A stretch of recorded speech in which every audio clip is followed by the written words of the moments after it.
فاصلوں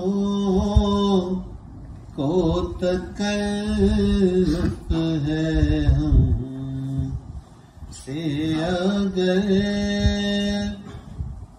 ہم بھی بے بس نہیں بے سہارا نہیں خود انہیں کو پکاریں گے ہم دور سے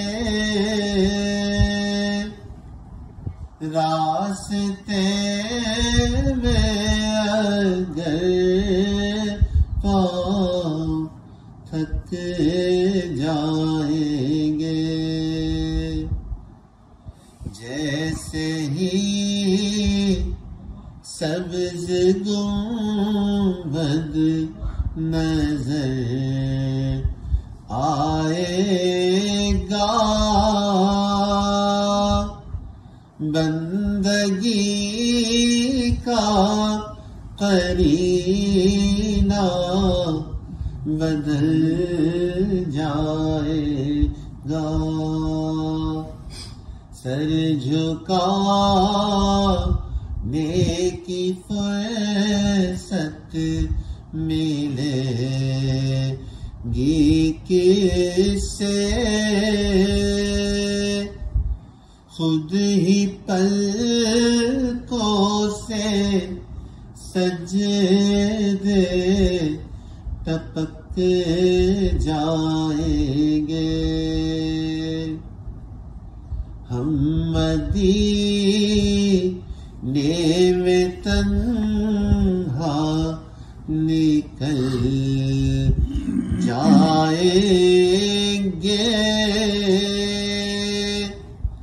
اور گلیوں میں قصداً بھٹک جائیں گے ہم وہاں جا کے واپس نہیں آئیں گے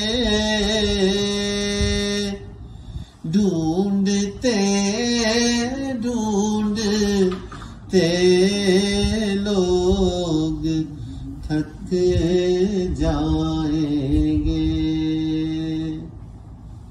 نام آقا جہاں بھی لیا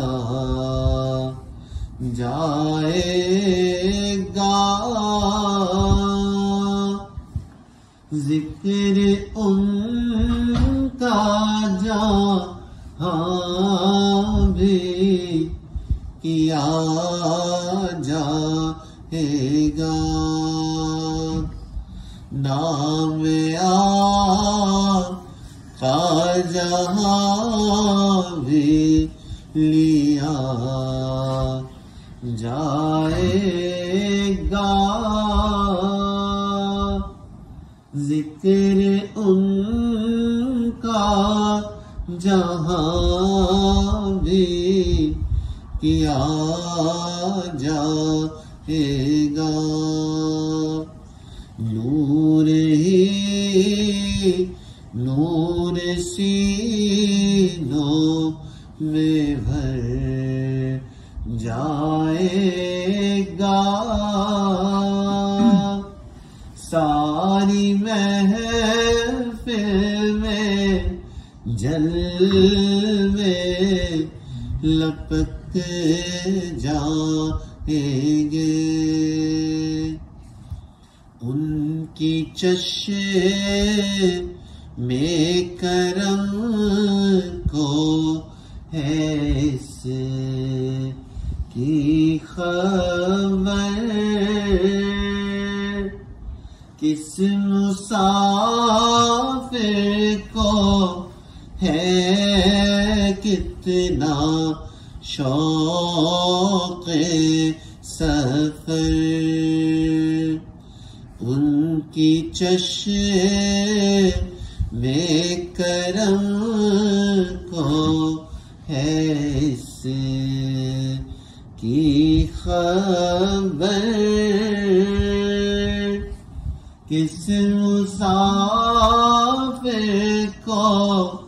ہے کتنا شوق سفر، ہم کو اقبال جاوی اجازت ملی،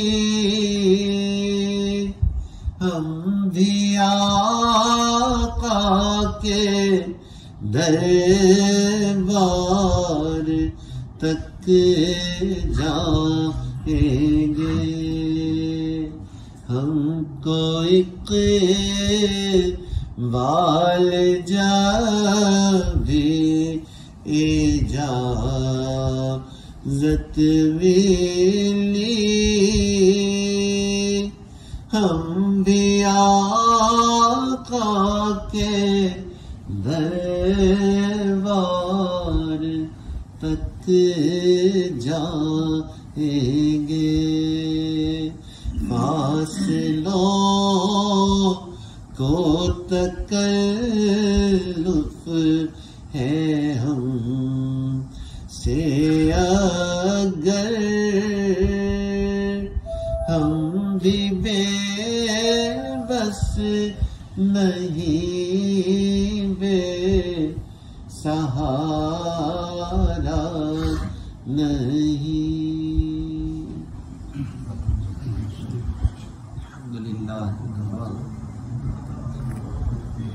الحمدللہ وکفا، سلام علی عبادہ الذین اصطفیٰ، اما بعد، اعوذ باللہ من الشیطان الرجیم، بسم اللہ الرحمن الرحیم، وَذَرُوا ظَاهِرَ الْإِثْمِ وَبَاطِنَهُ، سبحان ربک رب العزة عما یصفون، سلام علی المرسلین، والحمد للہ رب العالمین۔ اللہم صلی علی سیدنا محمد وعلی آل سیدنا محمد وبارک وسلم، اللہم صلی علی سیدنا محمد وعلی آل سیدنا محمد وبارک وسلم، اللہم صلی علی سیدنا محمد وعلی آل سیدنا محمد مبارک وسلم۔ بزرگوں آپ اوپر آ جائیں، یہاں پہ آ جائیں، آرام سے بیٹھ جائیں۔ اچھا آپ پروف کرنا چاہ رہے ہیں کہ عمر زیادہ نہیں ہے، پھر بزرگوں کہنا بھی غلط ہو گیا۔ ہاں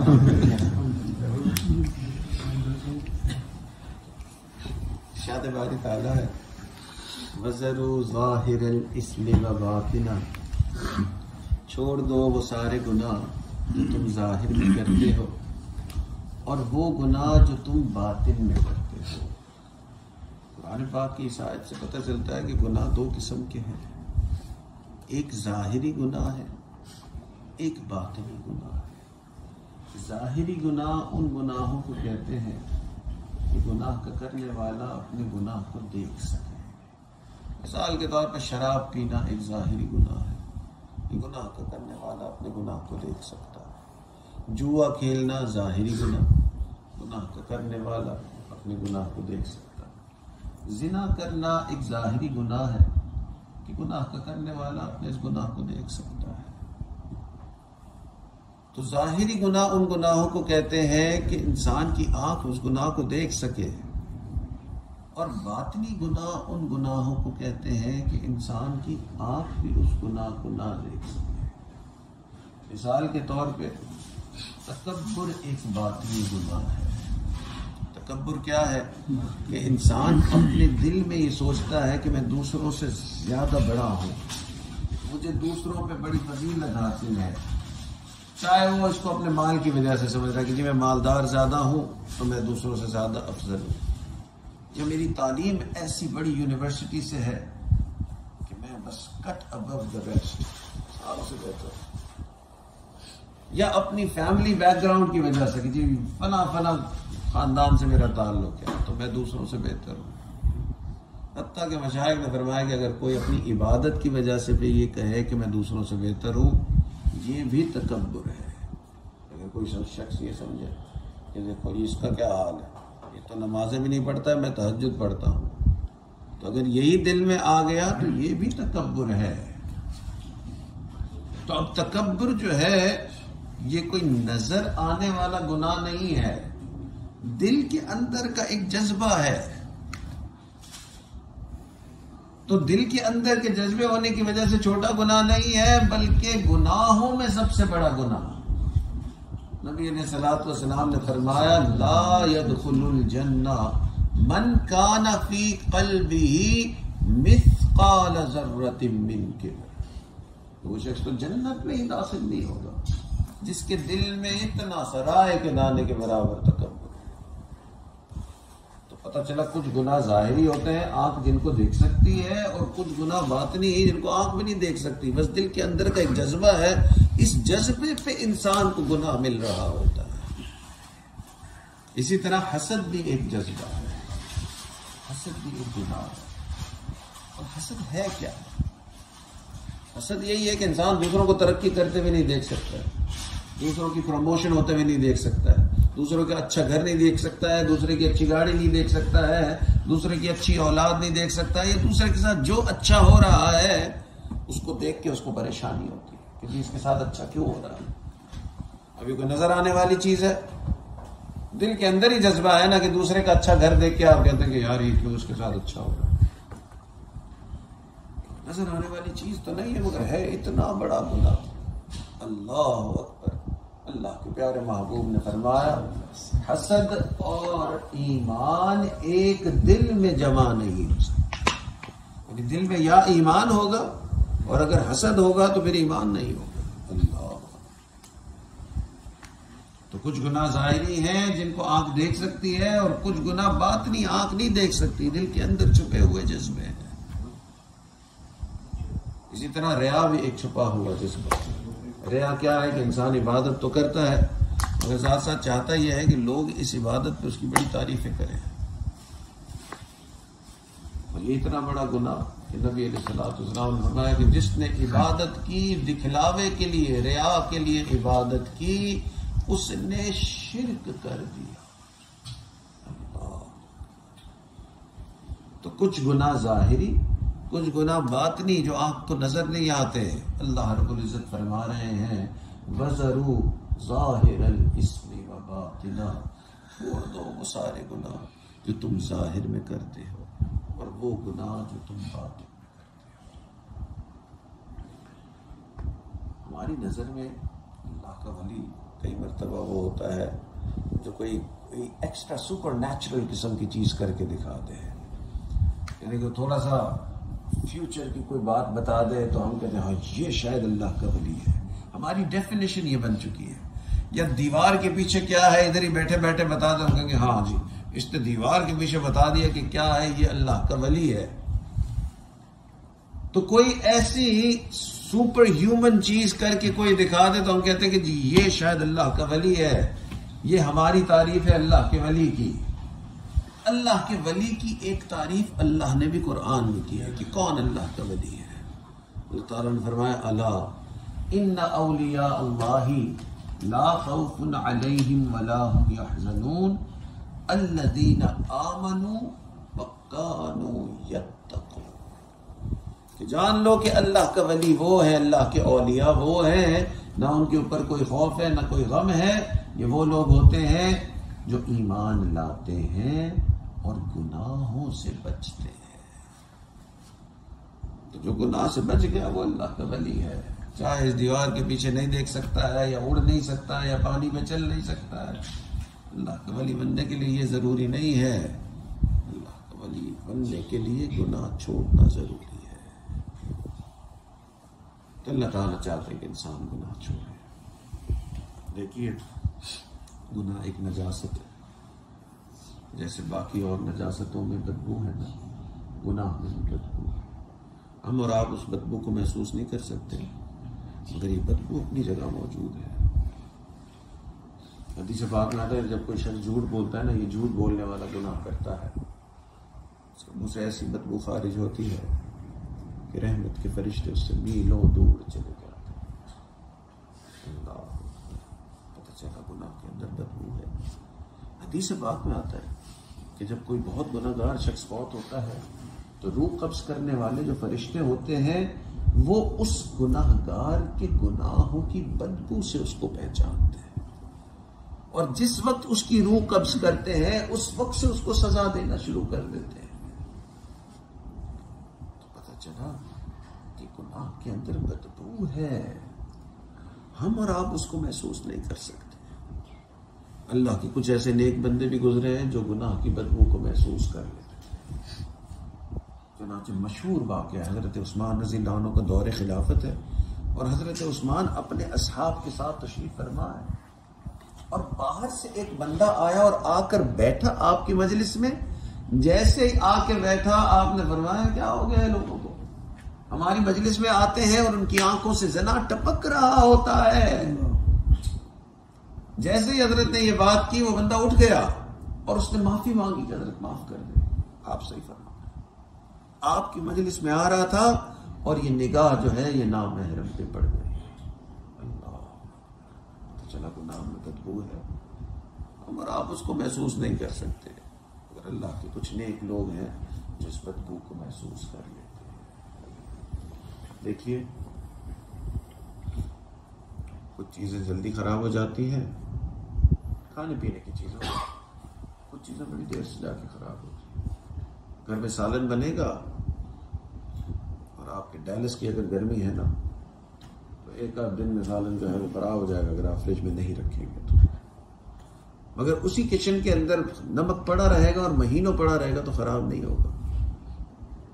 شوگر آپ رکھ دیں، چینی رکھ دیں، مہینوں پڑی رہے گی خراب نہیں. تو کچھ چیزیں جو ہیں وہ جلدی خراب ہو جاتی ہیں، کچھ چیزیں دیر سے خراب ہوتی ہیں. اسی طرح انسان جب فوت ہوتا ہے تو جس کی زندگی میں گناہ ہوتا ہے اس کا جسم قبر میں جا کے جلدی خراب ہو جاتا ہے، اور جس کی زندگی میں گناہ نہیں ہوتا اس کا جسم قبر کے اندر بھی سلامت رہتا ہے. نبی علیہ الصلوۃ والسلام فرمایا کہ تمام انبیاء کے اجسام، تمام انبیاء کے جو جسم ہیں وہ اپنی قبر میں اسی طرح سلامت جیسے ان کی زندگیوں میں سلامت تھے. اور اسی طرح جو لوگ انبیاء کے فٹ سٹیپس پہ فالو کرتے ہیں، انبیاء کی تقلید کرتے ہیں، گناہوں سے بچتے ہیں، ان کے جسم بھی قبر میں سلامت رہتے ہیں.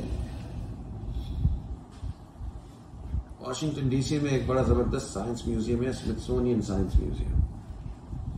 وہاں پہ انہوں نے ایک سیکشن بنایا ہوا ہے لائف آفٹر ڈیتھ، کہ قبر میں جانے کے بعد جو ہے انسان کے ساتھ کیا ہوتا ہے. تو اس کے پہلے کمرے پہ، ہر کمرے میں ایک کیمیکلی پریزروڈ لاش رکھی ہوئی ہے. 6-7 کمرے بنے ہوئے، اور پہلے کمرے کے اوپر لکھا ہوا ہے 1 day later، یعنی جب انسان کی لاش قبر میں ڈال دی جاتی ہے تو ایک دن پرانی لاش کا کیا حال ہوتا ہے. ایک دن پرانی لاش کو انہوں نے کیمیکلی پریزرو کر کے اور اس قبر میں رکھا ہوا تھا، اس کمرے میں رکھا ہوا تھا. اس لاش کو جب دیکھا تو اس لاش کے اندر کوئی چینجز نہیں تھی، جیسے زندہ آدمی کا جسم ہوتا ہے ویسا ہی اس کا جسم تھا. ایک دن میں قبر میں کسی کے ساتھ کچھ اتنا برا نہیں ہوتا، جسم ویسا ہی ہوتا ہے. اگلے کمرے پہ لکھا ہوا تھا the first change، پہلی تبدیلی جب انسان کا جسم جو ہے وہ قبر میں جاتا ہے. اور پہلی تبدیلی کیا تھی؟ یہ جو آنکھوں کے ڈینے ہیں نا، آئی بالز، یہ یہاں پہ چیکس پہ آ جاتے ہیں، آنکھوں کے ڈینے گال پہ گر جاتے ہیں. یہ پہلی تبدیلی ہے جب انسان قبر میں جاتا ہے. اس کے بعد اگلے کمرے پہ لکھا ہوا تھا the second change، دوسری تبدیلی. اور دوسری تبدیلی کیا ہے؟ آنکھوں کے ڈیلے جو ہیں وہ رخسار پہ آ جاتے ہیں، اور یہ جو ہونٹ ہے نا، ان ہونٹوں کو کیڑے مکوڑے کھا جاتے ہیں. چنانچہ ایسے بندے کو جب دیکھا جاتا ہے تو سیدھا دانت نظر آتے ہیں، ہونٹ نظر ہی نہیں آتے. پھر اگلے کمرے پہ لکھا ہوا تھا the third change، تیسری تبدیلی. اور یہ تیسری تبدیلی کیا کہ جو پیٹ میں جو آنتے ہیں نا، انٹسٹائنز، ان کو بھی کیڑے مکوڑے کھا جاتے ہیں. یعنی اس شخص کے اگر پیٹ کو دیکھا جائے تو ایک خالی برتن کی طرح لگتا ہے پیٹ. تیسری تبدیلی جب انسان قبر میں جاتا ہے. پھر اگلے کمرے پہ لکھا ہوا تھا the fourth change. اور چوتھی تبدیلی کیا ہے کہ جسم میں جہاں کہیں گوشت ہے کیڑے مکوڑے کھا جاتے ہیں، صرف سکیلٹن باقی رہ جاتا ہے، ہڈیوں کا ڈھانچہ. اگلے کمرے پہ تو 5th چینج، 5ویں تبدیلی، اور 5ویں تبدیلی کیا ہے کہ نا ہڈیوں کو بھی کیڑے مکوڑے کھا جاتے ہیں، اور صرف یہ جو ریڑھ کی ہڈی ہے نا بیک بون یہ رہ جاتی ہے. اور اس سے اگلے کمرے میں انہوں نے لکھا the 6th چینج، اور اس کمرے میں کچھ بھی نہیں تھا. میں کہا جی قبر کے اندر کچھ بھی باقی نہیں رہتا ہے، پورا جسم مٹی میں مل کے مٹی ہو جاتا ہے. اور آج کے سائنسدان کہتے ہیں کہ یہ سارا پروسیس جو ہے نا جسم کا بالکل ختم ہو جانا قبر میں سے یہ 1.5 سے 2 سال لیتا ہے. 2 سال بعد شاذ و نادر کبھی ہو سکتا ہے کہ کوئی چیز انسان کی باقی ہو نہ، 2 سال کے اندر اندر سب کچھ ختم. مگر یہ کس کا حال ہے؟ یہ اس کا حال ہے جس کی زندگی میں گناہ ہے. جس کی زندگی میں گناہ نہیں اس کا جسم قبر میں بھی محفوظ رہتا ہے. آج سے چند سال پہلے اس عاجز کو مکہ مکرمہ حاضری لینے کی توفیق نصیب ہوئی. وہاں ایک بزرگ آئے تھے حضرت مولانا خلیل الرحمان صاحب، اور وہ جو بزرگ تھے حضرت مولانا خلیل الرحمان صاحب، ان کا مکہ مکرمہ آنا جانے کا بہت معمول تھا، بہت زیادہ آتے جاتے تھے. تو ان کے ساتھ ان کے پاس ملاقات کے لیے حاضر ہوا، تو انہوں نے فرمایا کہ آؤ آج تم کو جنت المعلی لے جاتے ہیں. جنت المعلی مکہ مکرمہ کا قبرستان ہے اور بہت ہی زیادہ اس کی فضیلت حدیث میں آئی ہے. میں نے کہا بہت اچھا. اب وہ لے گئے اور ان کو کیونکہ بہت ساری قبروں کا پتہ تھا، صحابہ اکرام کی قبر کی نشاندہی کی، حضرت خدیجہ رضی اللہ عنہا کی قبر بتائی، پھر اور ہمارے جو بڑے اکابرین گزرے ہیں، بڑے بڑے اسلام کے اسکالرز جو ہیں ان کی قبریں انہوں نے بتائیں. آخر میں آ کے ایک قبر پہ کھڑے ہو گئے اور فرمان لگے کہ یہ نوجوان جو ہمیں یہاں لے کے آیا نا، ڈرائیو کر کے لے کے آیا ہے، یہ اس کے والد کی قبر ہے. میں نے کہا یہاں بھی دعا کر لیتے ہیں. اس کے والد جو ہیں ان کی زندگی میں کوئی گناہ نہیں تھا. میں نے کہا جی یہ ایسے کیسے ممکن ہے کہ زندگی میں کوئی گناہ نہیں تھا؟ ہماری زندگی کی ترتیب ہی ایسی تھی کہ زندگی میں کوئی گناہ نہیں تھا. میں نے کہا زندگی کی ترتیب کیا تھی؟ انہوں نے کہا جی مکہ میں رہتے تھے، آخری 40 سال زندگی کے ایسے گزرے، تہجد کے وقت حرم میں آتے تھے، عشاء کی نماز پڑھ کے حرم سے گھر جاتے تھے. کہنے لگے یہاں مکہ مکرمہ میں کیونکہ یہ جو قبرستان ہے اس میں سپیس بہت لیمیٹڈ ہے، تو اگر کوئی بندہ دفن ہوتا ہے تو 5-6 سال بعد اسی قبر کو کھول کے اور نئے بندے کو اس کے اندر ڈال دیتے ہیں. اتنا ضرور کرتے ہیں کہ جب قبر کو کھولتے ہیں تو جو پرانا بندہ جو دفن ہوتا ہے اس کی فیملی ممبرز کو فون کرتے ہیں اور فون کر کے ان کو کہتے ہیں کہ جی آپ کے بڑوں کی قبر کو کھول رہے ہیں، اگر آنا چاہیں تو آ جائیں.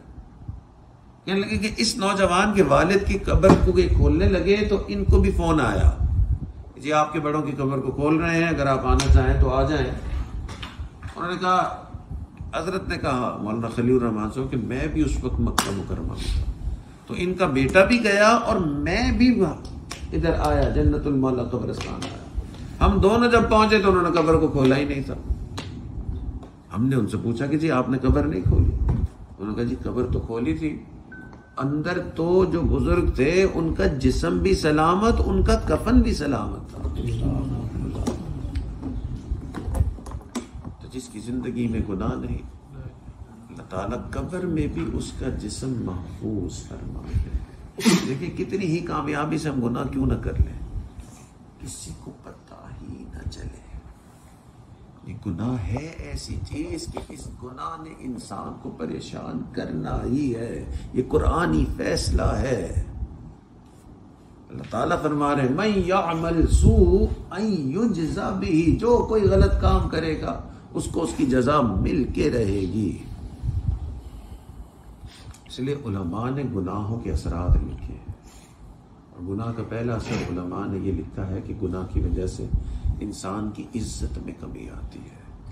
اللہ تعالیٰ فرماتے ہیں ان اکرمکم عند اللہ اتقاکم، کہ تم میں سب سے زیادہ عزت والا اللہ کے نزدیک وہ ہے جو تم میں سب سے زیادہ گناہوں سے بچنے والا ہے. تو کئی مرتبہ ہمیں ذلت جب ملتی ہے تو ہم لوگوں کو بلیم کرتے ہیں کہ جی فلاں شخص کی وجہ سے میری بے عزتی ہوئی ہے، اور فلاں میری عزت نہیں کرتا، یا فلاں شخص میری عزت فلاں جگہ پہ نہیں کرواتا. تو ہم بلیم کر رہے تھے اس کی وجہ سے مجھے عزت نہیں مل رہی ہے، اس کی وجہ سے مجھے عزت نہیں مل رہی ہے. اور اللہ تعالیٰ فرما رہے ہیں قرآن میں کوئی تمہیں عزت دینے لینے والا نہیں ہے سوائے ایک کے. وَتُعِزُّ مَن تَشَاءُ وَتُذِلُّ مَن تَشَاءُ. تو جب ذلت کے پیغام آنا شروع ہو جائیں تو یہ نشانی ہے کہ کوئی نہ کوئی گناہ ہو رہا ہے. ذلت کا پیغام آئے تو لوگوں کو ڈانٹنا نہ شروع کرے، اپنے گناہوں کو دیکھنا شروع کرے.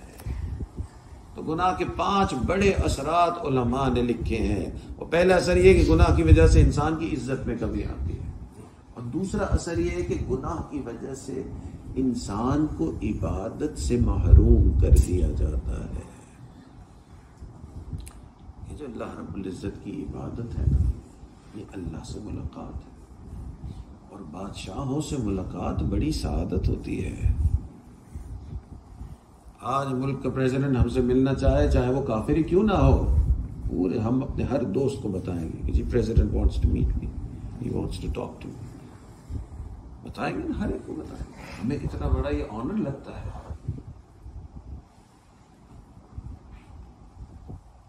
تو بادشاہوں سے ملاقات جو ہے وہ بہت بڑی سعادت ہوتی ہے.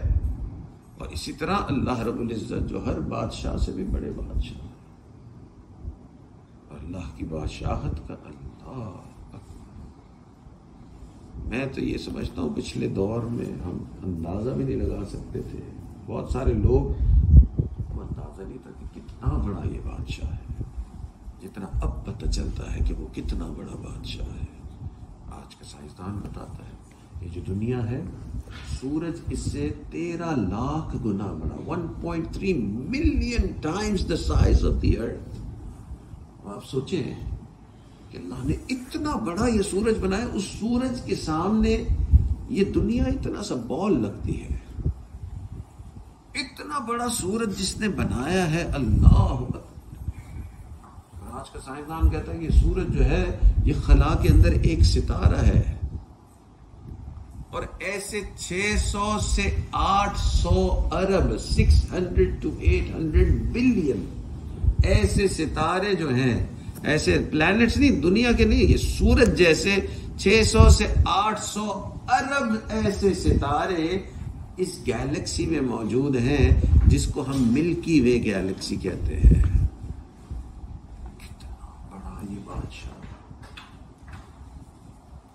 گیلیکسیاں کتنی ہیں جی؟ آج کے سائنسدان کہتے ہیں 3000 بلین ایسی گیلیکسیز ہیں. اللہ، یہ دنیا تو کچھ بھی نہیں. اتنی بڑی کائنات جس نے بنایا وہ کتنا بڑا بادشاہ ہے. تو اس سے ملاقات بھی اتنی بڑی سعادت ہے، اور یہ سعادت ہر ایک کو نہیں دی جاتی. انسان گناہ کرتا ہے، اسے عبادت کی توفیق چھین لی جاتی ہے. حدیث پاک میں آتا ہے کہ بنی اسرائیل کا ایک بڑا عالم تھا، اس سے بڑا گناہ ہو گیا. تو کیونکہ عالم تھا، اس کو پتا تھا گناہ کا اثر ہوتا ضرور ہے، تو وہ سوچ میں پڑ گیا کہ کیونکہ میں نے اتنا بڑا گناہ کیا تو جتنی نعمتیں میرے پاس ہیں نا، اس سے کوئی نہ کوئی نعمت لے لی جائے گی. تو وہ اس انتظار میں بیٹھا تھا کہ کوئی نہ کوئی نعمت جائے گی. کافی عرصہ گزر گیا، مگر اس نے دیکھا کہ ساری نعمتیں اسی طرح سلامت ہیں. تو ایک دن اللہ کا شکر ادا کرتا ہے، یا اللہ تو کتنا رحیم ہے، تو کتنا کریم ہے. میں نے اتنا بڑا گناہ کیا اور تو نے اپنی نعمتوں کو اسی طرح سلامت رکھا. حدیث پاک میں آتا ہے کہ اللہ تعالیٰ نے اس کے دل میں القاء کیا کہ نہیں میرے بندے، تجھے ہم نے محروم کیا ہے، تو سوچ. اب وہ سوچ میں پڑ گیا کہ اچھا کیا چیز میرے ہاتھ سے چلی گئی. بہت سوچنے کے بعد اس نتیجے پہ پہنچا کہ ہاں، جس دن سے گناہ کیا تھا اس دن سے رات کے آخری پہر کی دعاؤں سے محروم کر دیا گیا. تو گناہ کا ایک اثر یہ ہے کہ گناہ کی وجہ سے انسان عبادت سے محروم کر دیا جاتا ہے. تو گناہ کا ایک اثر یہ ہے کہ گناہ کی وجہ سے انسان کی عزت میں کمی آتی ہے. گناہ کا ایک اثر یہ ہے کہ گناہ کی وجہ سے انسان کو عبادت سے محروم کر دیا جاتا ہے. گناہ کا ایک اثر یہ ہے کہ گناہ کی وجہ سے انسان کے رزق میں سے برکت نکل جاتی ہے. اللہ تعالیٰ قرآن پاک میں فرماتے ہیں وَلَوْ أَنَّ أَهْلَ الْقُرَىٰ آمَنُوا وَاتَّقَوْا، اگر یہ بستی والے ایمان لے آتے اور گناہوں سے بچتے، لَفَتَحْنَا عَلَيْهِمْ بَرَكَاتٍ مِّنَ السَّمَاءِ وَالْأَرْضِ، ہم آسمان اور زمین کی برکتیں اس پر نچھاور کر دیتے ہیں۔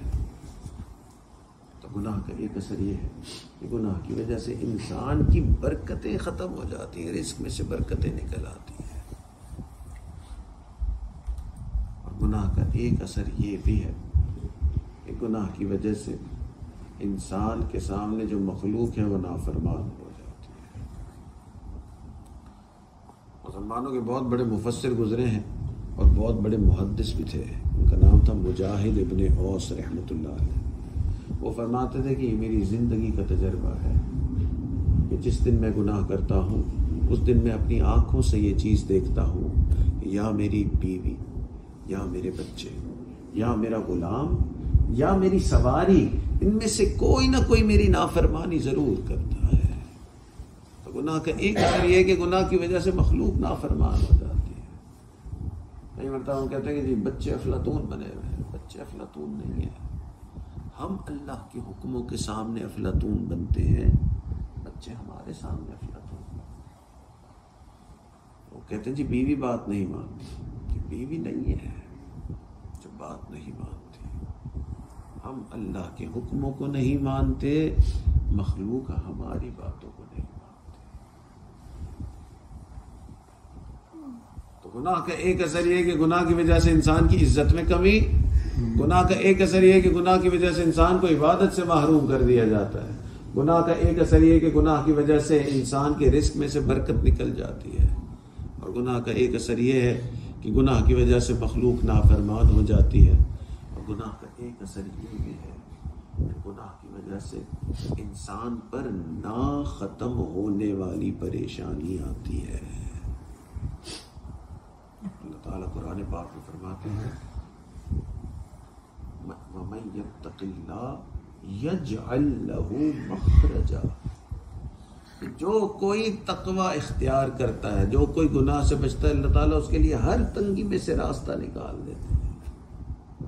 تو یہ جو تنگی میں سے راستہ نہیں نکل رہا نا، مصیبت دور ہو کے نہیں دے رہی، یہ اس بات کی دلیل ہے کہ کوئی نہ کوئی گناہ ہو رہا ہے۔ اس لیے ان گناہوں سے جان چھڑانا بڑا ضروری ہے۔ اب سوال یہ پیدا ہوتا ہے گناہوں سے جان چھوٹتی کیسے ہے؟ جن گناہوں کی عادت لگ گئی اب یہ گناہ کیسے چھوٹیں گے؟ علماء نے فرمایا گناہ سے جان چھڑانا سب سے آسان کام، گناہ سے بندہ توبہ کرتا ہے، اللہ تعالیٰ گناہوں کو معاف فرما دیتے ہیں۔ اللہ کے پیارے محبوب نے فرمایا التائب من الذنب کمن لا ذنب لہ، جس نے گناہ سے توبہ کی وہ ایسا ہی ہے کہ جیسے اس نے گناہ کیا ہی نہ تھا۔ کئی مرتبہ یونیورسٹی کے اسٹوڈنٹس پوچھتے ہیں ہاؤ از دس پاسبل، 15-20 سال سے اتنے بڑے بڑے گناہ کر رہے ہیں، 1 منٹ کی توبہ کریں گے سارے گناہ ختم۔ علماء نے فرمایا 1 منٹ کی بھی توبہ کی ضرورت نہیں ہے، صرف دل میں بھی اگر یہ آئے گی نا گلٹ، یہ ریمورس، یہ شرم آئے گی دل میں کہ یا اللہ مجھے یہ نہیں کرنا چاہیے، I should not have done this، اتنا بھی خیال دل میں آ گیا نا، اس خیال پہ اللہ نے سارے گناہوں کو معاف فرما دینا ہے۔ اللہ کے پیارے نبی نے فرمایا الندم توبۃ، دل کی ندامت ہی توبہ ہے۔ اللہ، انسان جو توبہ کرتا ہے اللہ تعالیٰ اس کے دل کو بدل کے رکھ دیتے ہیں، اور یہ توبہ بہت ہی آسان ہے، یہ توبہ ہی گناہوں کا حل ہے۔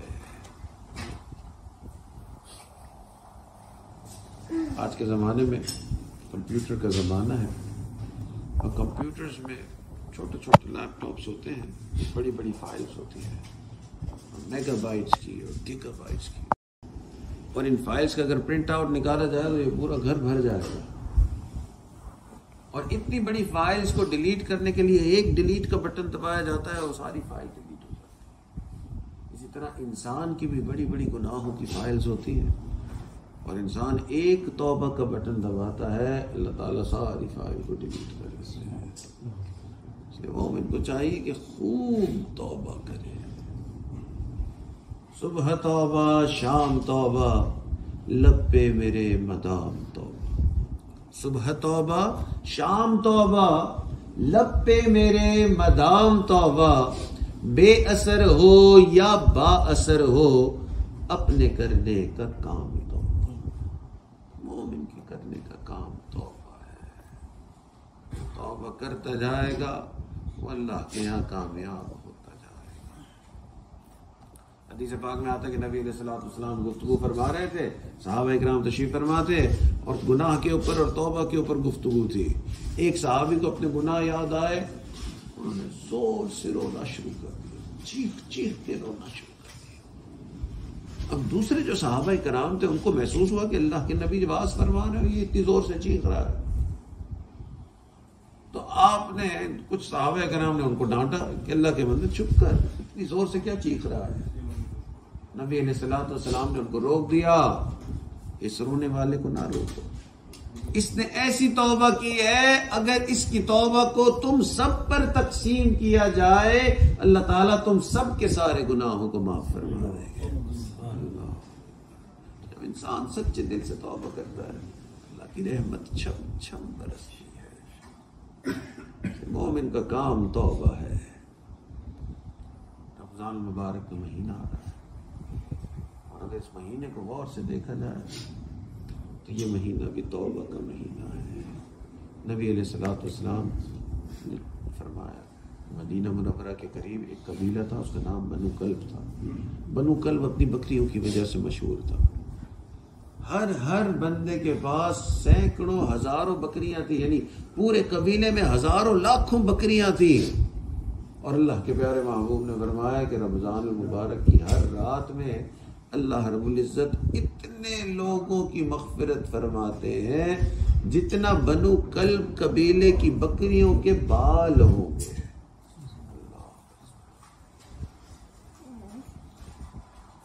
ایک آخری بات اور پھر انشاءاللہ یہ آج کی بات مکمل کرتا ہے۔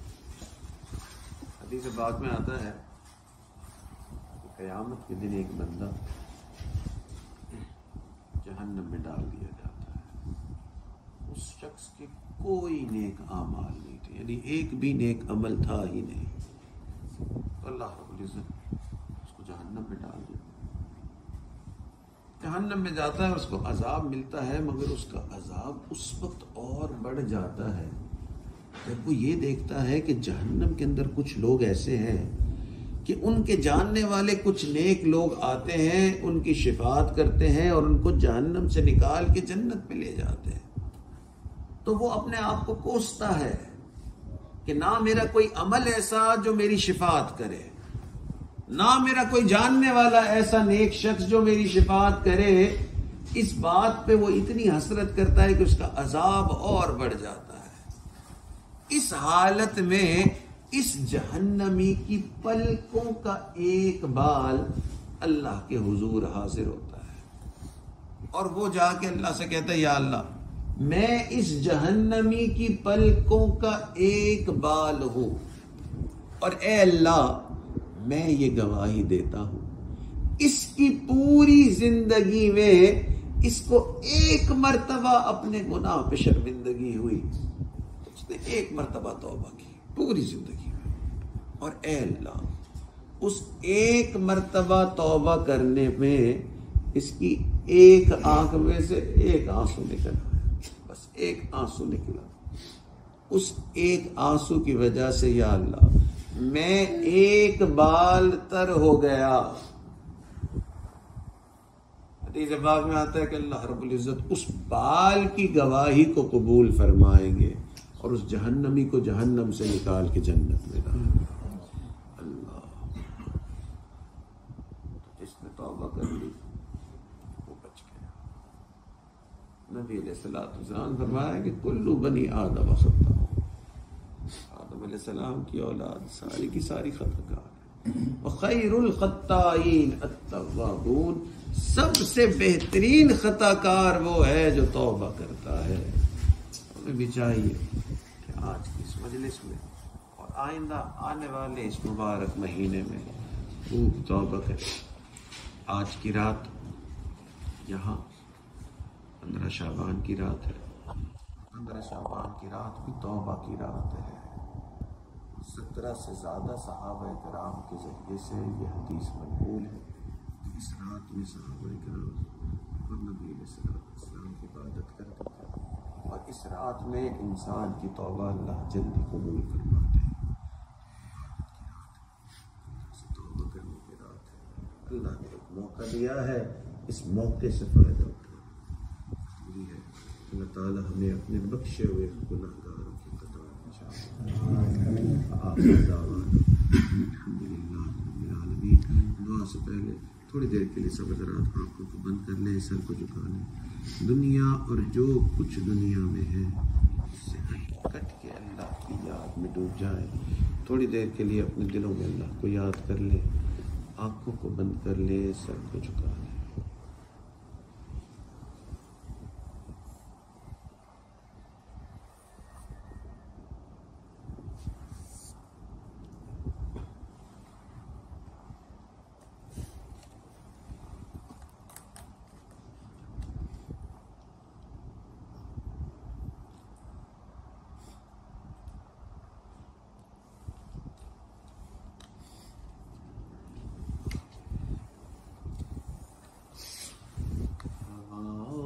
حرص والا دل بدل دے،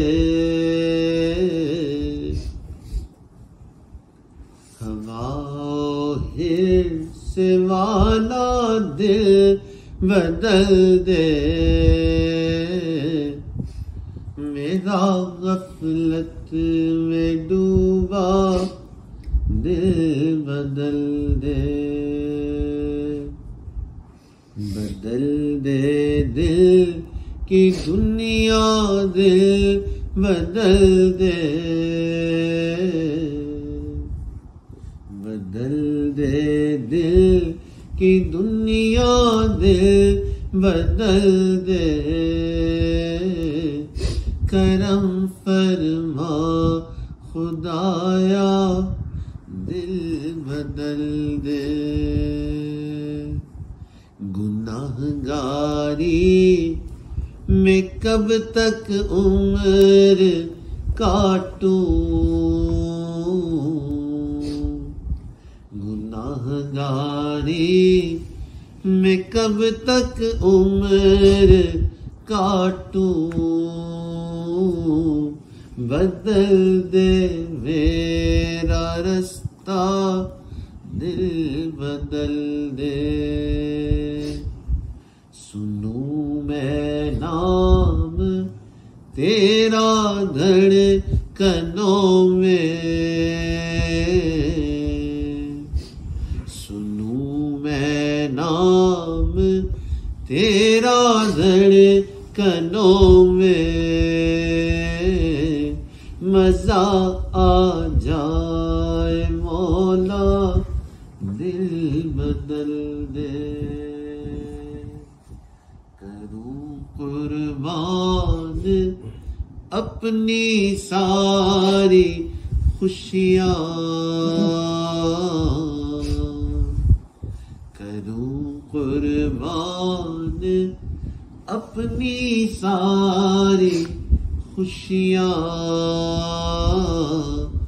تو اپنا غم عطا کر دل بدل دے، تیرا ہو جاؤں اتنی آرزو ہے، تیرا ہو جاؤں اتنی آرزو ہے، بس اتنی ہے تمنا دل بدل دے، میری فریاد سن لے میرے مولا، میری فریاد سن لے میرے مولا، بنا لے اپنا بندہ دل بدل دے۔ جو تیرا سامنا ہو روز محشر،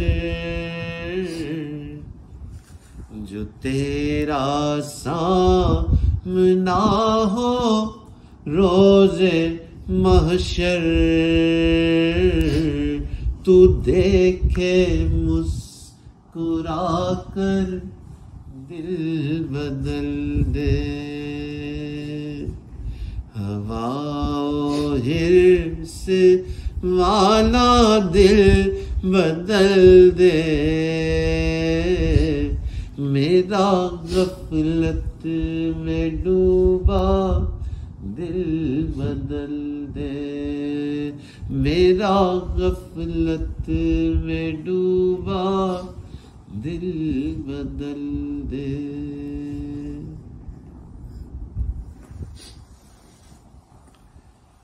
لا الہ الا اللہ محمد رسول اللہ۔